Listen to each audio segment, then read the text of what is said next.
you for joining us. Welcome, everyone.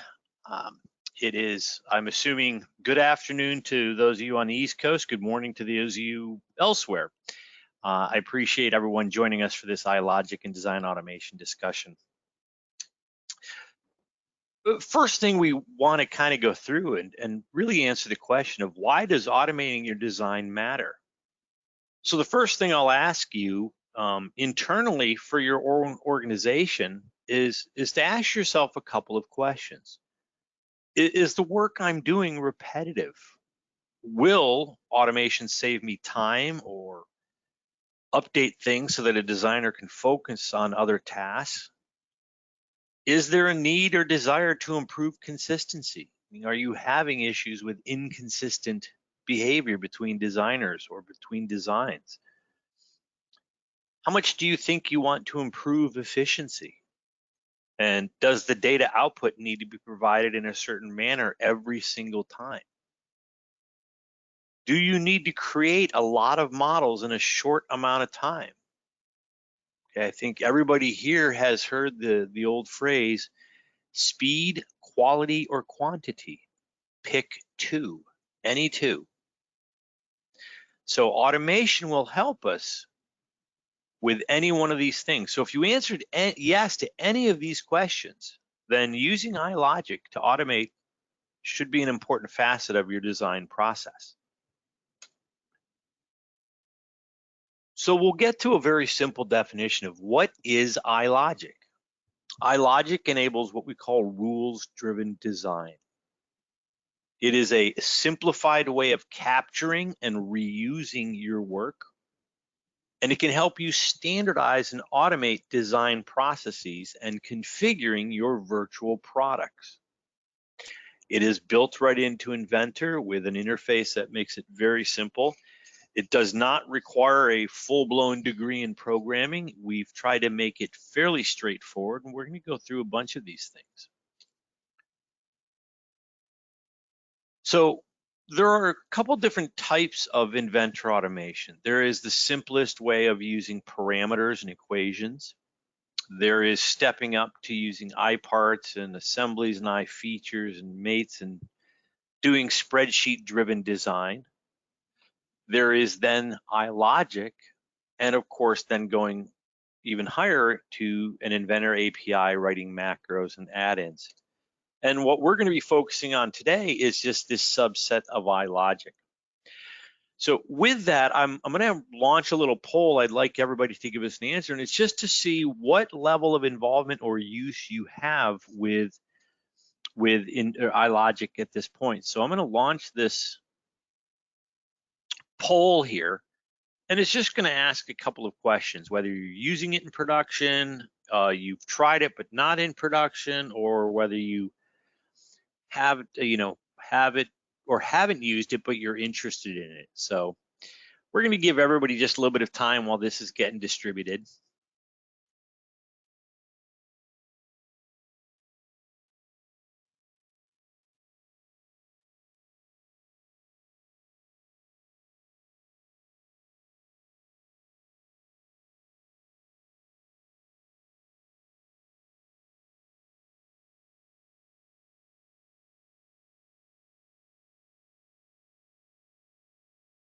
I'm still watching it climb, so we're at almost 75% of the people voted.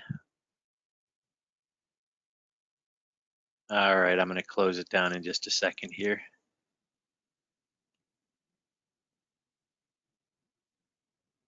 So I will share these results, and what we can see here now is that a little over 40% are currently using it in production, 16% have tried but not in production, and another 42%, so almost exactly however many people are using it, are interested but do not have it in production yet. So that's kind of a good spread there. That's good. Thank you for answering those questions.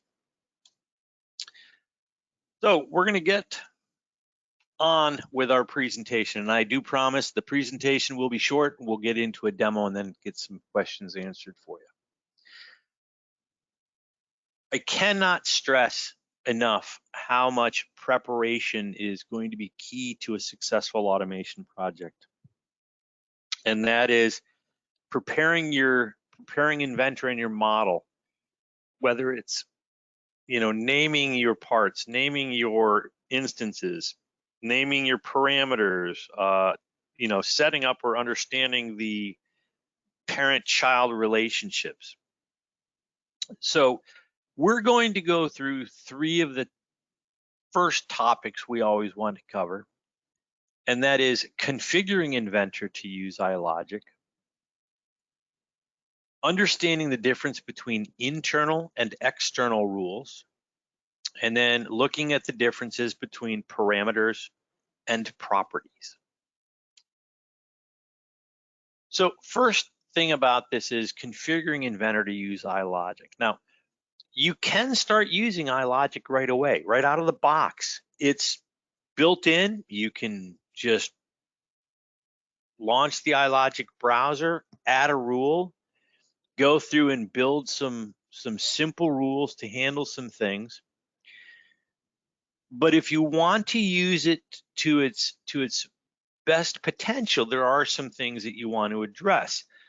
And that is something that within Inventor, right on your tool settings, if you expand it, there is an iLogic configuration button. That will launch this advanced iLogic configuration. And what this allows you to do is to point to a folder, whether it's local or shared on a network or somewhere, that allows you to store your external rules. And as we talk about internal versus external, you'll see that external rules are those that anybody in the organization can access these rules. And it's not specifically stored in a file.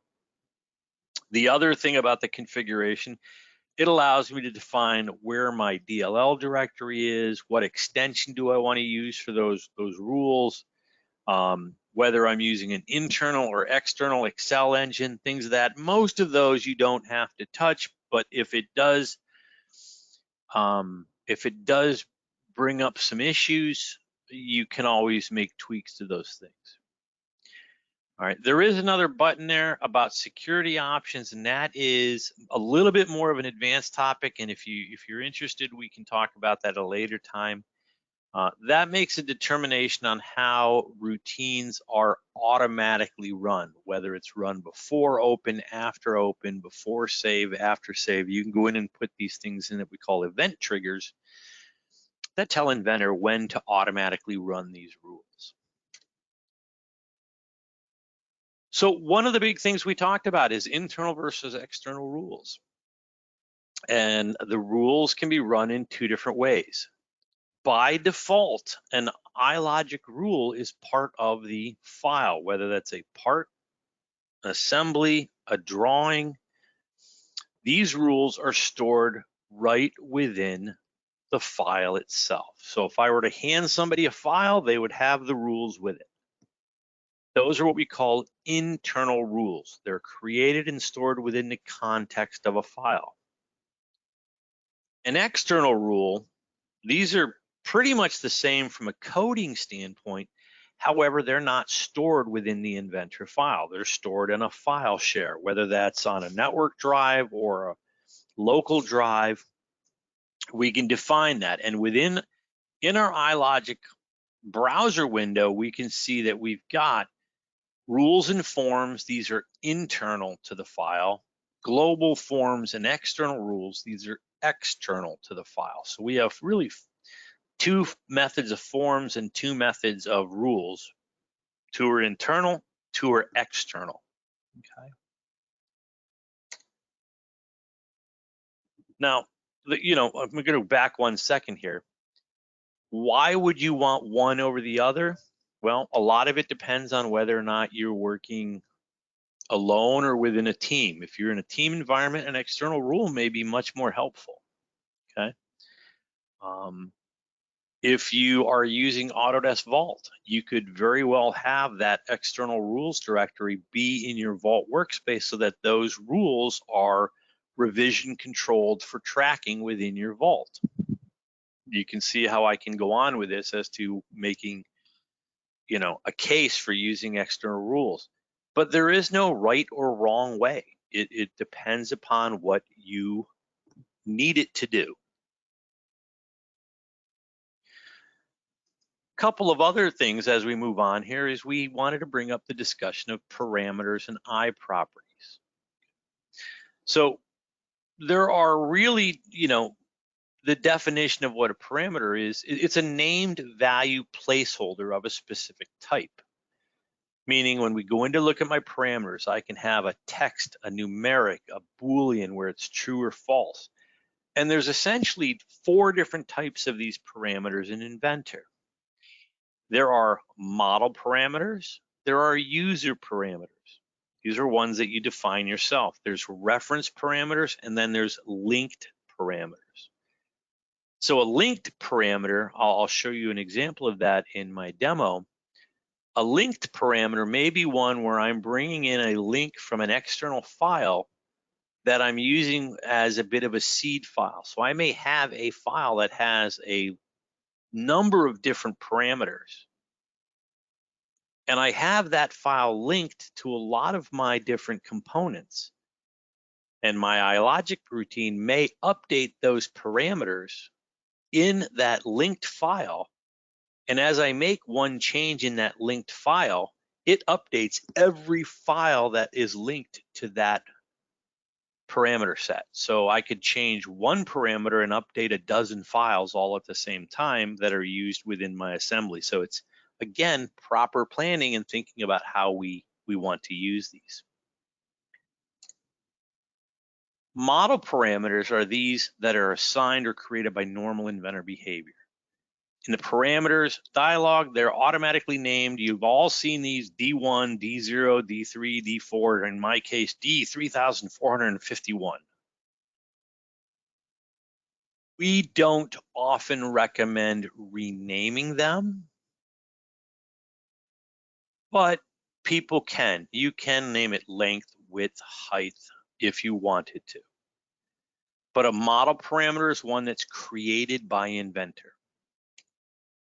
A user parameter, these are the ones that are created by you, the designer, the user. They can be a numeric, a text, which is string, a true or false. And they're important because these are created by users, consumed by different features as well as the iLogic code, and are not created or deleted by normal Inventor behavior.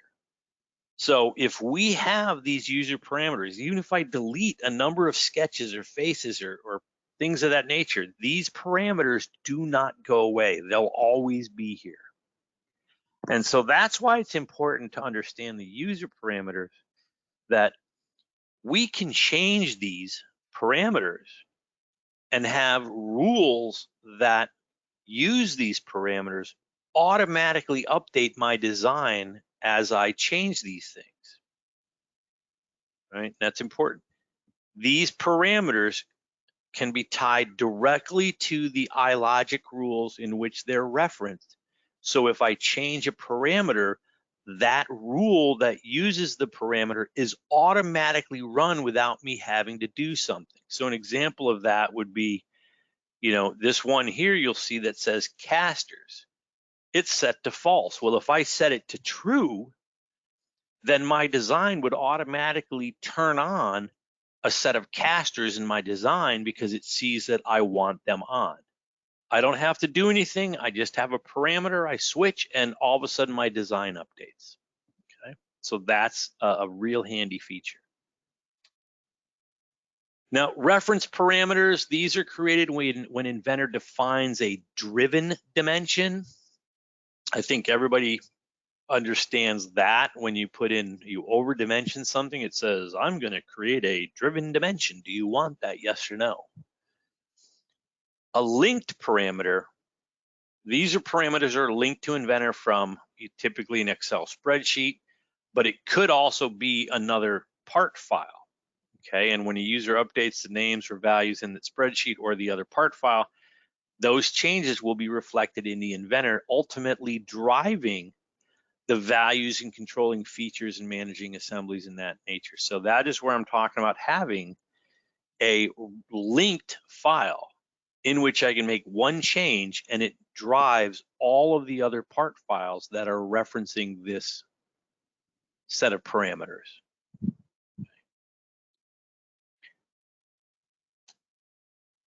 So I'm going to get into the demo here. And again, it's, as I said, it's a fairly brief PowerPoint, which is what I wanted.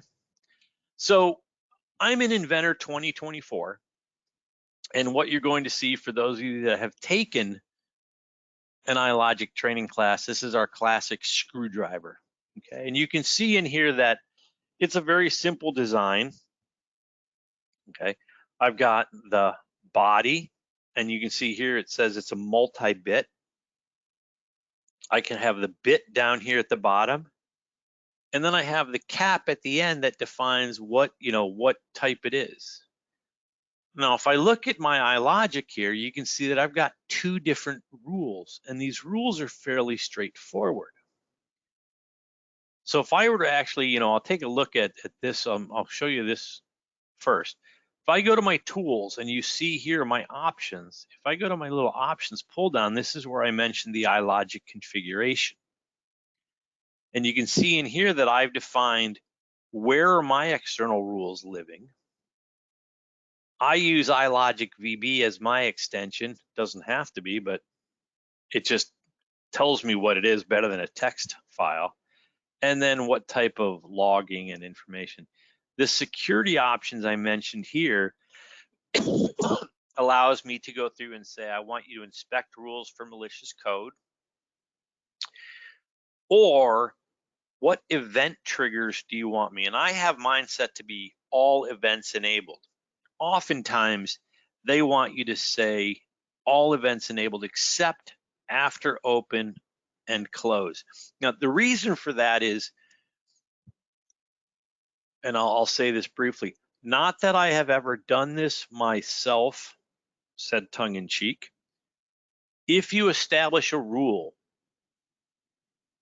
and you're trying to test it and you have it run after opening a file, if that rule were to be stuck in a loop, every time you open the file, it runs the rule runs in a loop, you can't do anything. You have crash Inventor. You get back out, launch Inventor, open the file, it runs the rule goes back into a loop. Do you see what you just did to yourself? As I said, never did that to myself. So oftentimes, they want you to tell it, don't do things after open or close because you get stuck in a loop, not until you fully tested it, okay? So I just wanted to point those out before you get too deep into doing things. So let's take a look at this simple file. And if I were to look at my parameter sets here, you can see here that I've got some very simple parameters. One is the screwdriver color, one is the screwdriver cap, and one is the bit type. Okay. And if I were to go through and set this, like my screwdriver color, if I were to look, if I go in and change this from blue to black, we can see that it automatically changes the color of my screwdriver. Now, if I were to go look at one of these iLogic rules, such as cap type, I can see that it's actually going through and saying that if the screwdriver cap, and this in blue is one of my user parameters right here, you can see the screwdriver cap, okay? If it's set to extra long, then do a bunch of this stuff. So I'm deleting some components, adding some components, changing some parameters, and then adding a bunch of constraints. If it's long, then I do something else. And if it's standard, then I do something else altogether. So what you can see here, and I'll give you kind of a brief overview. This is the iLogic editor. On the left-hand side, you'll see a number of these, what we call snippets. Snippets are very simple. These are when you want to do something to a parameter or maybe a feature, or a component itself or an iProperty. These are predefined pieces of code that you can just double click and it will put the code in place. Then you just fill in the right information, such as in this case, project and part number. Up here, you can see this is my model tree, and I can look at my different model parameters, user parameters, part components. I can look at the file tree, what I'm doing, or the files that are available in my assembly, different options, different things, different wizards, and then my configuration where I can look at specifically some of the constants and keywords, so like if then else statements, different subroutine statements, different mathematical operations, things like that, okay? So key to understanding iLogic is it automates what you do in Inventor. Inventor can't typically do something that you can't regularly do in Inventor. So if you're thinking, geez, there isn't the tool to do this in Inventor, but maybe I could write a piece of code to do that, the answer to that more often than not is no. We are simply automating the processes that you would normally do to make them much more efficient. So in this case, this would be no different than you deleting a component, then adding a new one in, then adding some constraints to it and tying it down. We're just doing it all in one shot. Okay. Then if I looked at bit type, you can see this is a very simple rule, and this just simply says, hey, if the bit type is flat, then I want you to put in the flat bit. If it's Robertson, then I want you to put in the bit called Robertson. If it's torque standard, okay, and then I add some constraints to it. So what you can see from here is that if I look at these parameters and I say the screwdriver, we're all over the bit type, and we're looking at this component down here at the bottom, okay? But if I were to say, oh, it's a Robertson, we can see that the bit changes. Okay. Same thing goes with the cap up at the end. If I were to say it's extra long or long, we can see it change and kind of fix it or goes with the right color. So if I say standard, okay, and you can see that end just changing sizes and shape. And this is all, I'm not doing anything. I'm just simply telling it what I want. Now, I could do it in these parameters, but one of the other things that we can also do is very simply, we can use something called a form. So if I were to go in here and say add a form, what's very nice is I can just go grab, if I look at parameters, I can say, hey, grab all three of these parameters and bring them in.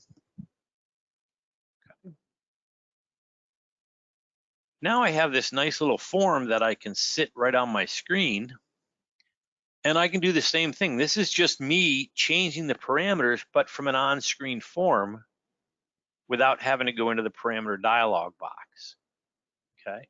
So you can see here as I'm changing any of this, it's real-time updating my design. So we're gonna talk a little bit more about forms as we get into some more advanced things here. And again, I've done both of these as internal rules and an internal form, but you can see here that, we also have, the ability to do global forms, which I don't have any, and external rules. And if I look at my external rules, you can see that I've got a bunch of these coming down, and all these are different ones, such as save as DXF, save as PDFs, show form rule, update properties, components, new text document, round tubes. I've got, one's from a great developer on the internet called Clint Brown. He's got different ways of centering and arranging dimensions, or creating drawing or deleting sick dimensions, just different things that we can go play with. I'm going to get into a little bit more of a complex design at this point here. And this is it's an example of a brewery, which I had to pick something fun for lunchtime, okay?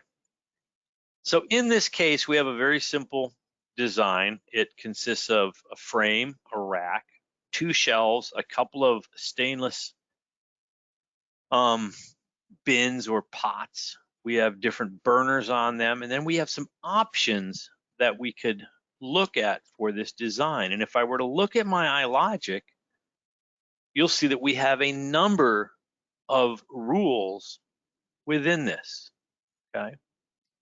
So you can see here that we have a placeholder in here called the end of assembly rules. And if I look at this, there's really nothing in here. It's just a placeholder, so we made it look, let's say this is the end of the assembly rules. The rest of these are more drawing rules, okay, that we made. So you can see here that we have converting the tier text to a number, or setting the kettle size, setting the burner type, making feet, frames, casters, pumps. One of the things I want to stress when you're thinking about doing iLogic is keep your rules simplified. It is oftentimes better to have multiple rules than one giant rule with 30 different functions within inside of it. So if I were to look at this one like set burner type, you'll see that this is a very simple rule. What does it do? It just says, hey, depending on what the burner type is, change these parameters, okay? That's it. It's not a complex rule. It says, hey, do something. And then I can call these rules from other rules. But these rules are also dependent upon my parameters. And in this case, we actually put together a very nice form for this example. So you can see in here that we have a configuration for my assembly. And in this case, I did it so that we have two tabs in my form, okay? What type of component do we want component drawings? What type do we want the sheets and top drawing? Do we want to update the assembly drawing every time I do this? And then I have some other tools down here built in that I say open the assembly drawing or open the top assembly, save all the documents, close all the docs, and of course then we have this nice little README help file. So these are tools for the designer. So in this case, I'm not going to update the drawing. I just want to go in and let's say, hey, instead of 2 tiers, maybe I want 3 tiers. And what will happen is I'll go through and make some changes. What size kettles do I want? Let's go with small. Okay, and I want small burners, I want some boil over trays, and I want a caster on this, okay? And then we'll apply that. And what you'll see is it takes all of my new settings and it will go through and that's fine. It'll go through and adjust my drawing and my model to match what my requirements are. So you can see here that it put in my boil over trays, my casters, it made 3 tiers, it put the different burners in, and it adjusted the size of my pots, okay? So very simply, I just, it had me go through and answer some questions, and it just made some swaps for me. Now, I could have updated the assembly drawing, but I can also just say, well, let's open the assembly drawing at this point. Here, let's open this. And what you'll see is it'll actually open the drawing associated with this, okay? And it'll go through and it automatically updates all the drawing views for me. We can open the top assembly. I could say save all docs. What it will do is it'll go through everything that's open and save it for me, okay? I could go through then and say close all the drawing docs. It goes and closes my drawings, just goes back to my assembly. And then worst case scenario, I can go click on the help file. And what this will do is this will bring up a little example of how this works in trying to configure and help develop and deploy something for your users that make this very worthwhile and simple, okay? So again, this is just a very, very simple README file. You can write it. We saved it as an HTML. That code just launches that HTML file, okay? So if I wanted to go back to large, and we'll go back to banjo type, apply that, and what'll happen is it'll go through and buzz all my stuff again for me, change the burners,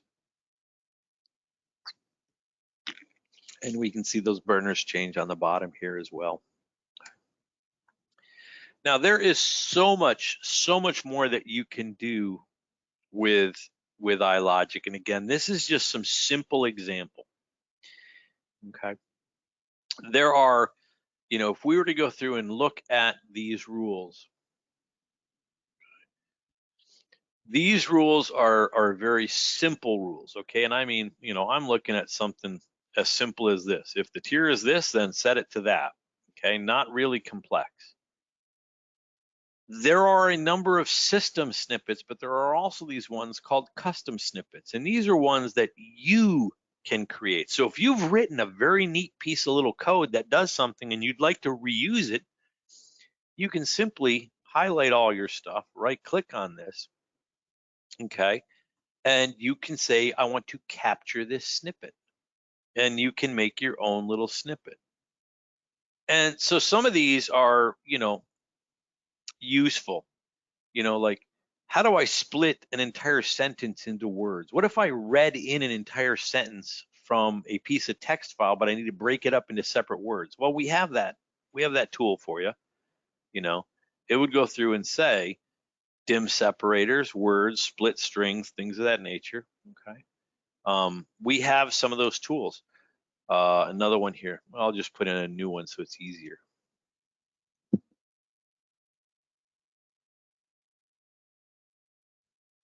What if I wanted to save as a PDF, okay? We could go through here and you'll see that I'm exporting a parameter, publish a 2D DWF, or this, that, here and there, okay? I happen to have that PDF already as an external rule, but let's say we wanted to save, I don't know, export this as a DXF from an IDW, okay?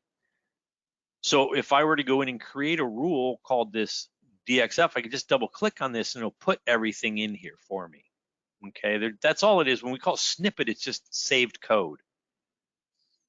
And so some of these external rules I have, these are things like, PDF export. Okay, very simple. This is one that goes through, and this is the simplest of rule. It just simply puts a PDF and it saves the name as a PDF. Okay, now this is as simple as it comes, but there's no options. I can also go through, let's see if this is the one I'm looking for. This PDF gets a little bit more complex because this one, I'm not saving the file as a PDF, I'm actually using the PDF translator. So you can see it in this case, I get a bit more complex because I need to identify it from the GUID. I can go through and use some standard VB commentary such as this application and different things internal. This is where I'm actually able to go through and actually use some of the PDF add-in object, and I can define all my colors as black. I can remove line weights, vector resolution, sheet ranges. How do I want to do this? So there are multiple ways to skin this cat. One is a very simple rule. One is a much more complex rule. And the one thing I wanted to make sure I point this out is that iLogic is really a simplified front end to work with VB, but you can run this as straight VB code, not iLogic code. So this is another way of actually writing straight code for this. You can also reference DLLs that you wrote in .NET or other programming languages. You can call them from within your iLogic rules. So, we can make our rules as simple as we want or as complex as we want. And I would strongly suggest staying as simple as possible in the beginning because it's often easier to debug and work with some of those things. So I'm going to go back to my PowerPoint here. And I want to give you a couple of examples of customers that we've worked for as far as increasing the efficiency. So Benda Conveyor Solutions was a client of ours. They're still a client. They're a manufacturer of high-end integrated production systems. They're in Illinois, and the department relies on iLogic code to automate some of their Inventor operations. One of the features, the iLogic code, okay, it was to take it would look at this assembly. It would allow you to run the tool and it would say, look, you've got 15 sheet metal parts in this assembly. Which ones do you want to process? Well, I could say all of them or one of them or 1, 3, 5, and 7.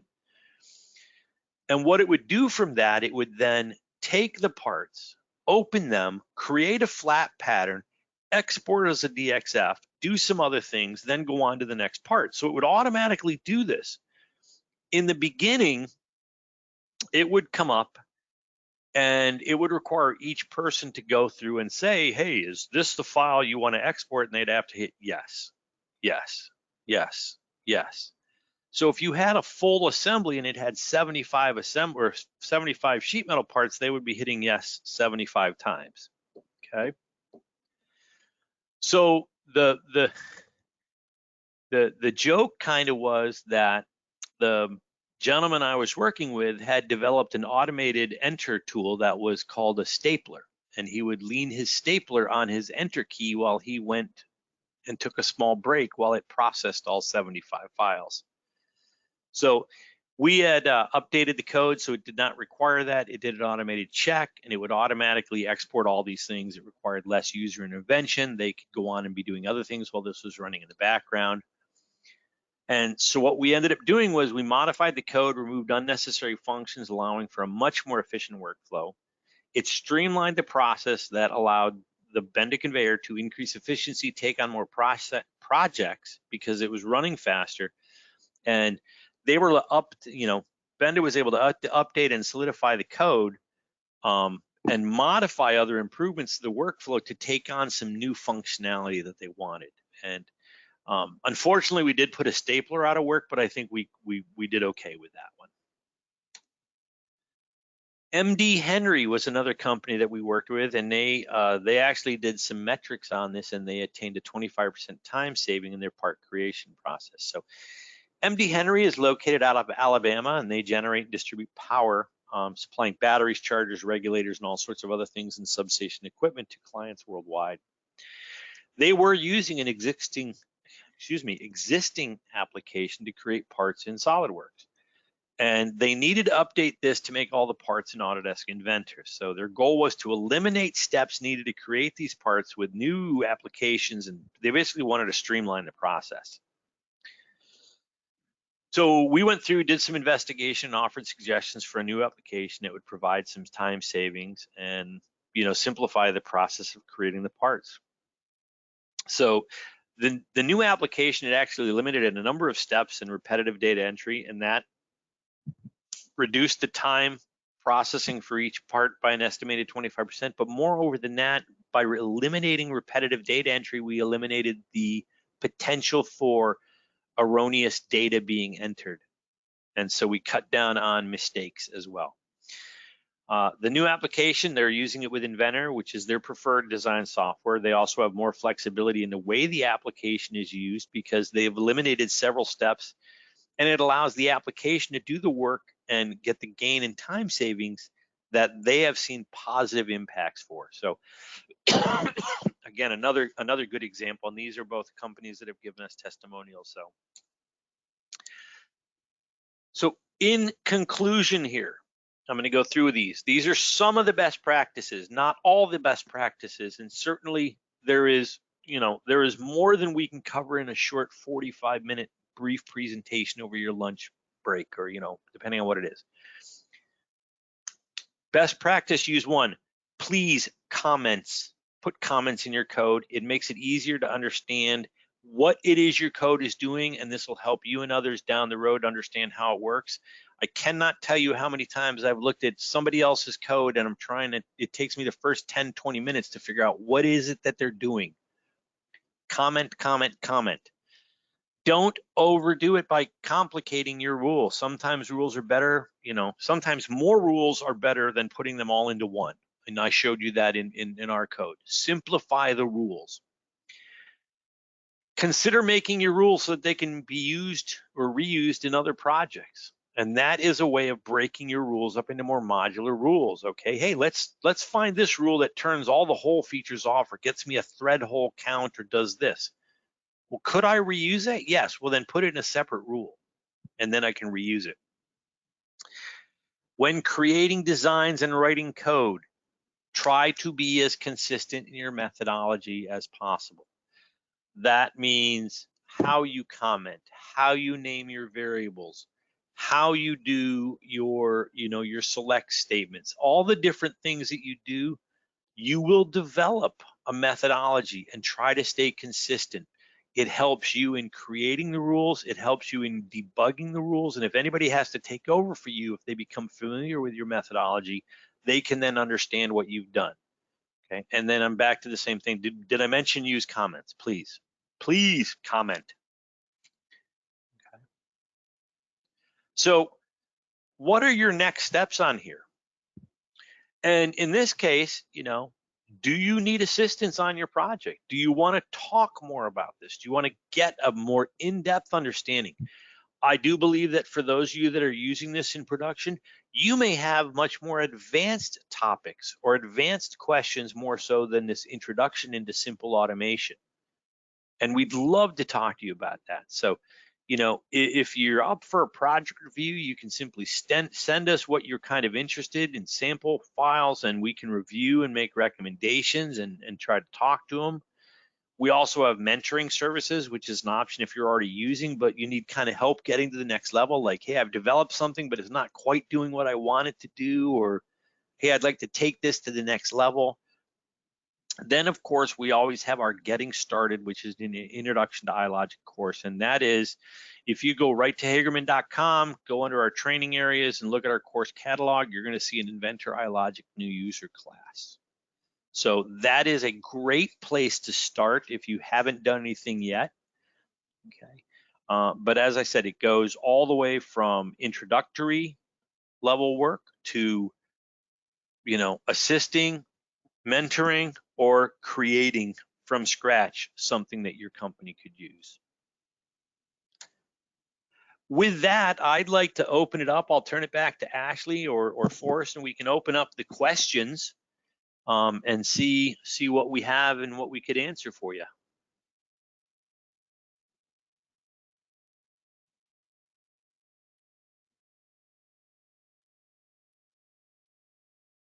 Do we have any questions? I don't see any listed.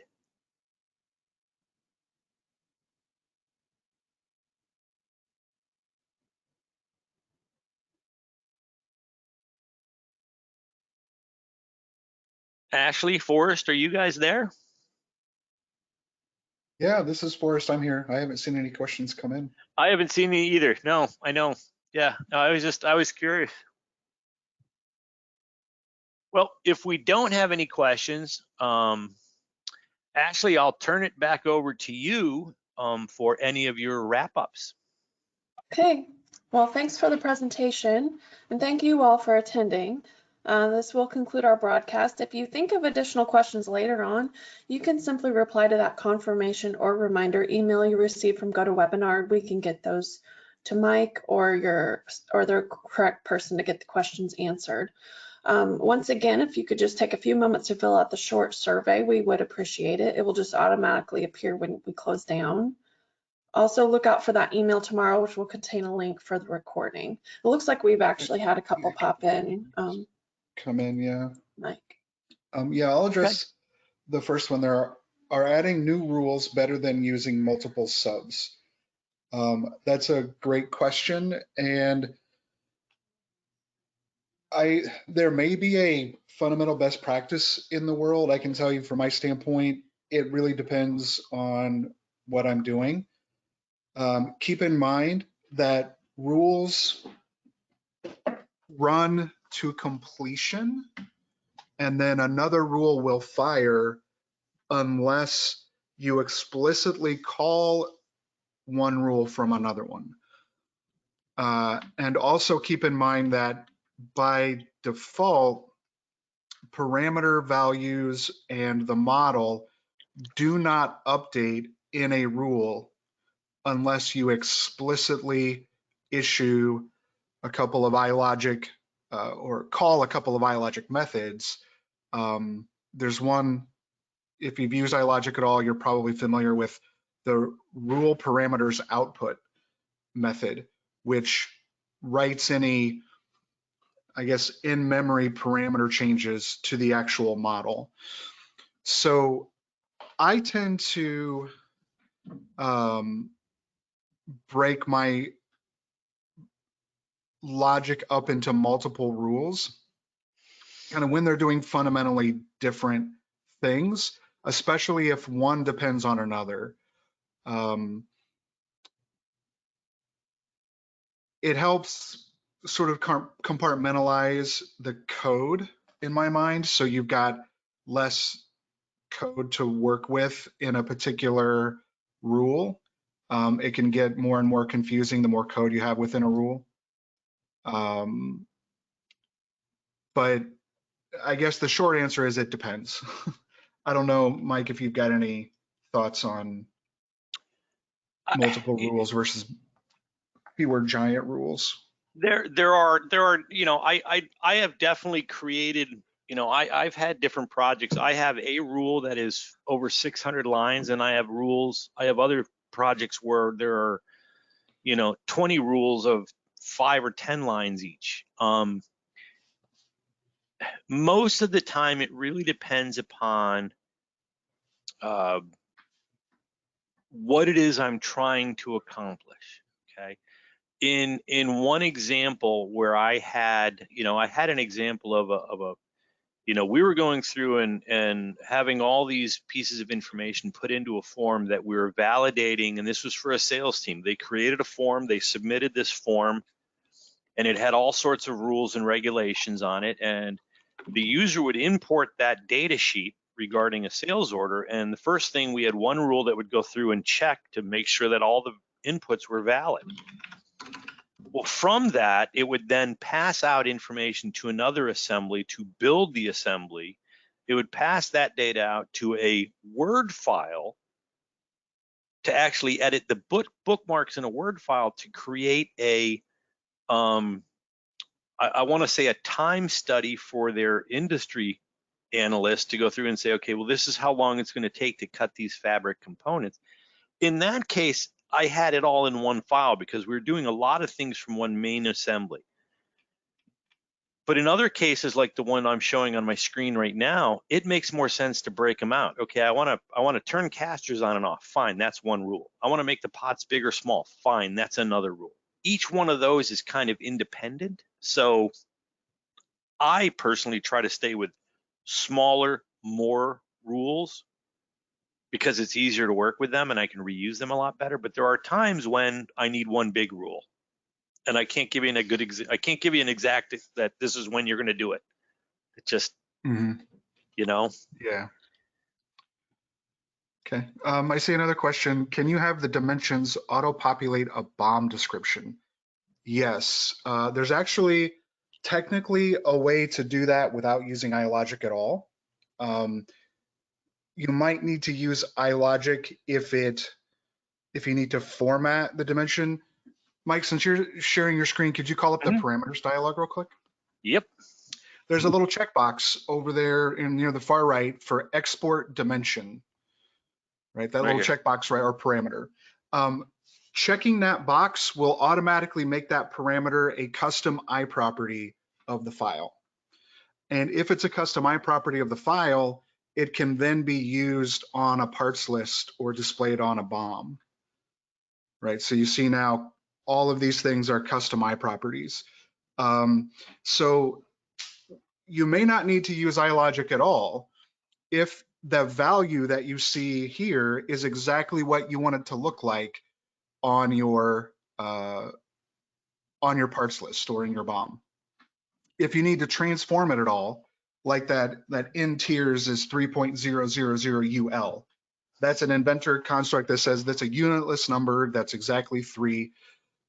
If you want that just to say 3, you might make an iLogic rule to read that parameter and write to a custom property that just said 3. So you need to do some string manipulation in that case. But I would always default to just exporting the parameter if you can use the value as is, because then you don't have any iLogic rules at all. Nope. Yeah, I agree. And there's the next question is something I find very intriguing because I didn't realize this got added in 2024. Is iLogic pulling from Vault only in 2024 Inventor? I didn't even know this was there. there's a new, that would only be 2024, I believe. There's a new, I guess, class, iLogic class called iLogic Vault class. Class in this case meaning from a programming standpoint. You see Vault down there. This has now given us, this is actually pretty huge because it has always been difficult to interact with the Vault from Inventor prior to this, because the only way to do it was to use the Vault Inventor add-in, as far as I know, unless you wanted to make a whole separate connection to Vault, which is probably not a good idea. And the Inventor Vault add-in didn't really have an exposed API. So you'd have to call commands manually. It was a huge pain. This looks like it could be incredibly useful. Taylor, I want to thank you for bringing that to my attention because I hadn't had a chance to look at this. I've been neck deep in AutoCAD automation lately. And that is a huge deal. So if you've ever needed to interact with the Vault in an automated fashion from Inventor, iLogic, it looks like iLogic is giving you a much, much easier way to do this than any other way that I'm aware of, short of maybe some third-party software. Yep. That's pretty huge. How well does iLogic and the API integrate? Extremely well. And in fact, when you get beyond any of the basics, you're almost certainly eventually going to need to make direct API calls. And you can do that from an iLogic rule. You'll see Mike's calling up some of these default saved snippets. Many of the saved snippets, the defaults here, actually do make direct API calls. So from any iLogic rule, you have access to the Inventor application object, right? Here, I mean, here we're even looking at system IO functions. Yeah, so .NET, that's a good point too. Any of .NET, if you're familiar with managed programming at all, like VB.NET, that's essentially the syntax that iLogic uses. You have access to the entire .NET object model. You also have access to the entire Inventor API model. You can also add references from within iLogic rules to other assemblies. So you could technically create your own DLL that had a bunch of business logic functions in it, add that as a reference to your rule, and call methods from that assembly. That's also coincidentally how you would create your own Windows Forms user interface, which can be much more flexible than the built-in iLogic forms, is you would create that Windows Forms interface as a DLL, compile it to a DLL, reference the DLL from the rule, and now you can call up that form, that Windows form, and interact with it just like you would through VB programming.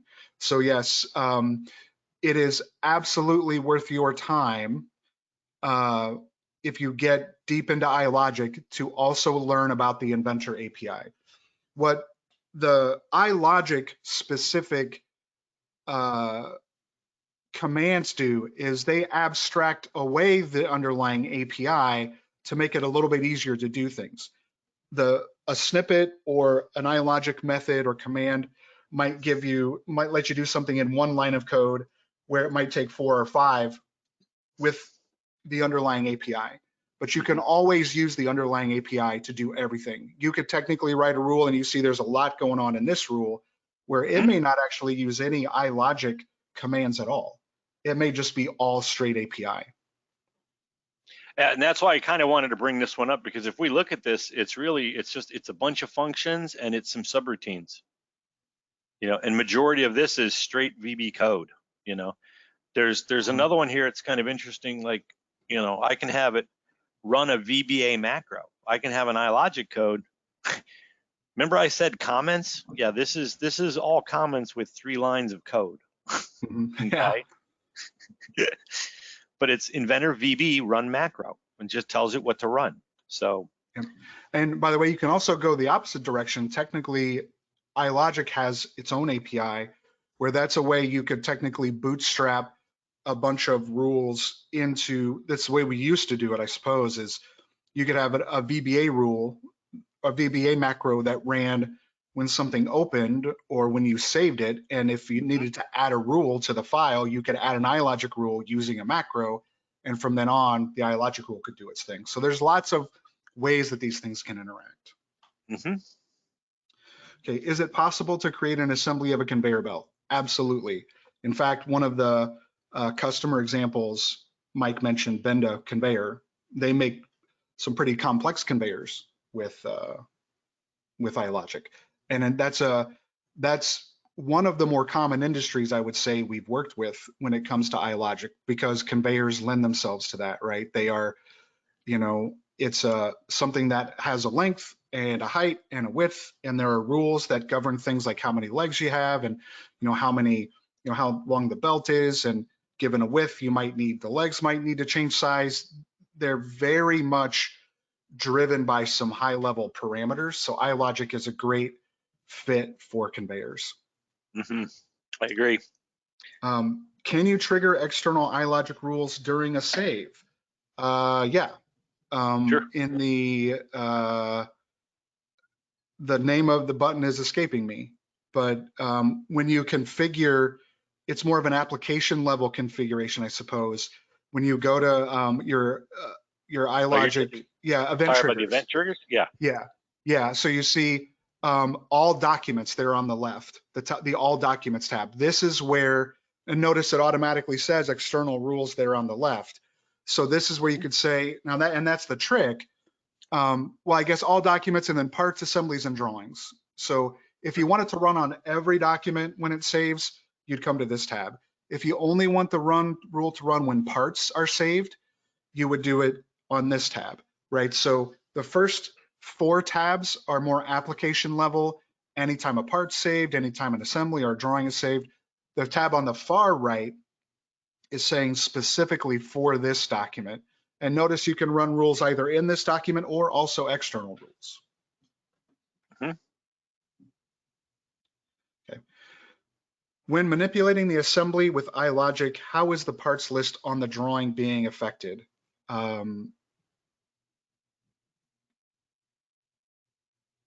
That's actually a really good question, because when you're manipulating an assembly and components are appearing or disappearing, there are fundamentally 2 different ways you can do that. You can add or remove components to the model explicitly, just like you would add or remove components through the UI. Or you could use model states to essentially include or exclude components from that model state. If you're using an older version of Inventor, it would be a level of detail. Mm-hmm. In all cases, the BOM, and therefore any parts list on the drawing, short of overrides you've made to that parts list, should update based on the BOM. So if your parts list is representing a model state, if your iLogic rule makes changes to that model state, the parts list should update. If you're using levels of detail, same thing. Or if it's just a single model state and you're adding or removing components directly to the primary model state, same thing, right? So it would obey, the parts list would obey the same changes based on how you're changing the assembly model. How well does Inventor work with Upchain? I'm assuming that that's Upchain versus Vault.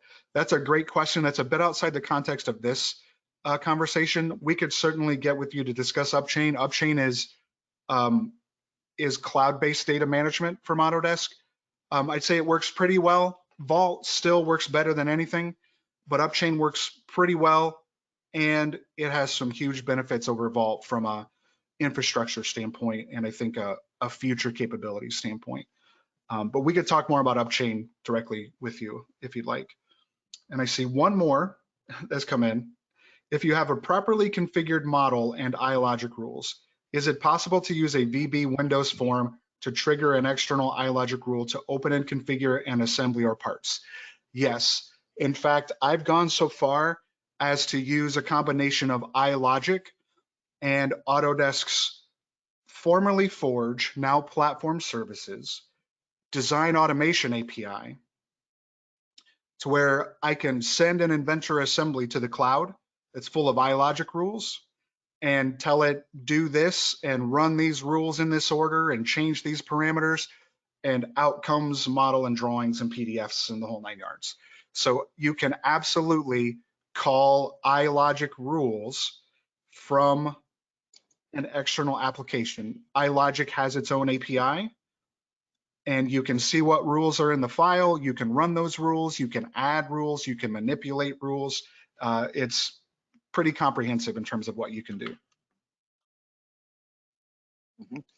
Another example of that for us, and we'll wrap this up, is Hagerman actually has a tool that we call Design Automation or Automation Dashboard. I don't know the exact name of it. I know that Connection, I think, is technically what Automation Connection. Thank you. Yeah. Thank you. This is a tool written in an external language, .NET. I don't know if it's C++, C# or VB or what VB. it's written in. VB. Yep. It actually runs on a PC, and I'll use this as an example of a project we recently did. We have our automation connection. It sits there and it has a connection to Inventor. It has a connection to your server, and it monitors a folder.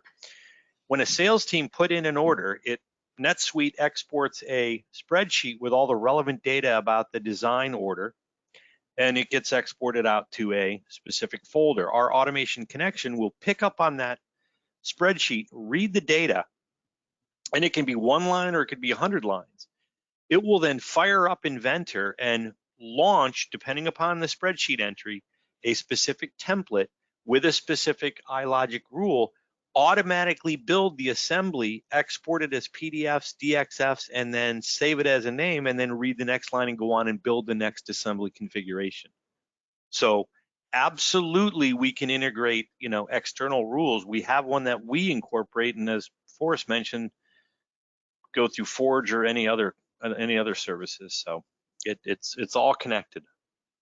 But I think that is it. So I very much appreciate everybody's participation, the questions. Forrest, thank you so much for sitting in and helping answer the questions. Sure. I know we are about 4 minutes over, so I'll thank everybody. Ashley, thank you very much, and Forrest, thanks. And then everybody, look forward to hearing your results from the survey, and then you'll get a recording link to it as well. So thank you again, everybody. Thanks. Have a great day, everyone.